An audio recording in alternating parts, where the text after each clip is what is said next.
Hey guys, what's up? So it is April 2019 and I'm back with another update for my hair growth and my health.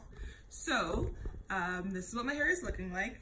I actually did a bentonite clay like face mask and like hair mask and kind of like literally a bust mask. I'll show you guys like right here what it looked like. That was my first time doing it and it actually worked out pretty well, I think, so far. Yeah. So it was my first time doing it and I think it worked out really well. My hair is soft and smooth. My curls are popping and you're probably wondering like what's going on up here. So I feel like my hair is long enough that I can kind of sort of try to start my locks again.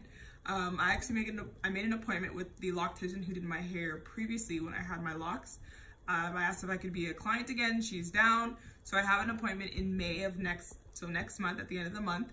And it's either gonna be a lock establishment or a retightening. And I would really like it to be a retightening because I want to try and have at least like the base of my locks established. So here I actually did like little mini twists. And when I did the bentonite clay, I actually did it on top of the twist and it actually stayed. There were a couple of them that kind of like separated, but the kind of pattern of the curl of my hair still stayed in that like little clump and the part was still there, so that's pretty good, so that's exciting. Yeah, so I'm starting hopefully to get my locks back. Right now some of them are still like twisted like this. The ones in the front here I kind of did like little bantu knots. I don't know if I want to keep them at this size. I've been like kind of conflicted. So when I first did my locks, I can show you guys here what it looked like. The braids, of course, first of all, my hair was a lot longer, and I had started them with braid locks. So I don't think I'm gonna start them with braid locks this time because I do want to start them ASAP and I don't want to wait until my hair is long enough just for the braids to stick. So when I did them last time, they were very fine. And I loved it that they were fine because I feel like with smaller locks, you have more versatility, which is what I'm kind of going for. And I do love big locks, just not for me. So I do want more of the smaller variety, but not too small like sister locks. I feel like sister locks are way too small for me personally because I do want to be able to maintain my hair by myself. And ain't nobody got the time to be doing 200 plus locks, even though I kind of had 200 plus locks before. But as my hair kind of went along and how things were when I did have my locks, I did start combining them after a while depending on the size of them. So I kind of want to nip that part in the butt and kind of do it at the size that I think I would stick with and that I think will work. It's just I'm really nervous in not knowing what that size is, especially since my hair is so short. And there's only like obviously a certain size that I can go up to that my hair will actually stay together because obviously not too big. Not like I want it too big, but if I did, it wouldn't last because my hair is so short. To give you an idea, this is what my hair is looking like now. So this is kind of like where, not kind of, this is where I was like literally balding months prior. I'll show you guys here what that looked like. And it was one of the most emotional times of my life. And that includes when I was sick. Because it was kind of like, I'm still like quote unquote sick, I should say. I'm still dealing with the autoimmune disease, the sarcoidosis, but now it's kind of like stabilized in a way. My eyes aren't too bad, but I feel like my eyelid here kind of has like almost, it's like lower than my other eye, which is kind of weird.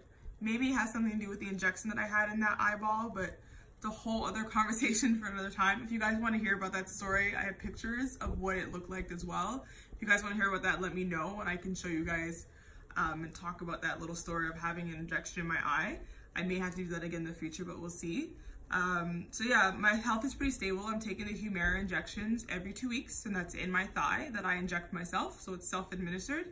And so my health has been pretty consistent, but like when the hair started going, when my hair started thinning, I thought I was just like more sick or sick again or something else was bad or something was going on. So yes, I had like really big lows when I found out that I was sick and that I was going through that sickness of the autoimmune when it first really started having the worst symptoms. But knowing that you had that and then something else was happening was even scarier. And all that to find out that it was the prednisone. And I was actually super excited because when I went to one of my doctor's appointments, one of the residents, when they ask you like all the info and they obviously don't know you from Adam because they haven't been following your case because they just got into this post, They asked me all the questions, and they kind of have like the information from the previous doctors or the previous residents to kind of read up and see what's going on. But anyway, so I went for my ophthalmology appointment, and the resident was there, and she was like, so you had hair loss? And I was explaining to her. I showed her pictures because I document everything. And I was like, yeah, I realized it was a prednisone. And then once I stopped taking the prednisone, my hair started growing back. And she's like, yeah, sometimes that might be a reaction. I was like, thank you, because you're the first person that actually agreed and didn't think I was psychotic or crazy for the fact that I said prednisone was the reason that my hair was going. And a lot of the doctors, whether it was the dermatologist, when I finally had the appointment, they're like, well, it can't be the prednisone because we would give you prednisone if your hair was thinning, so it must be something else. And I was like, no, this is the only reason that it could be. And I know for a fact because when I stopped taking it, literally 2 weeks later, my hair started growing back. Anyways, so my hair's growing. I do have a spot here. I can kind of show you guys. Hopefully you can see it, but I do have a spot here that's kind of like thinner than it used to be. And that's where my hair is the shortest. So the back is growing, but in that section specifically, it's not growing as much. And yeah, so that's what's happening right now. I'm trying to get my locks back. We'll see how this goes. I'll keep you guys updated. My hair is growing, thankfully. Bentonite clay treatment worked out really well. And yeah, so I'll keep you guys posted, and I will see you guys later. Bye.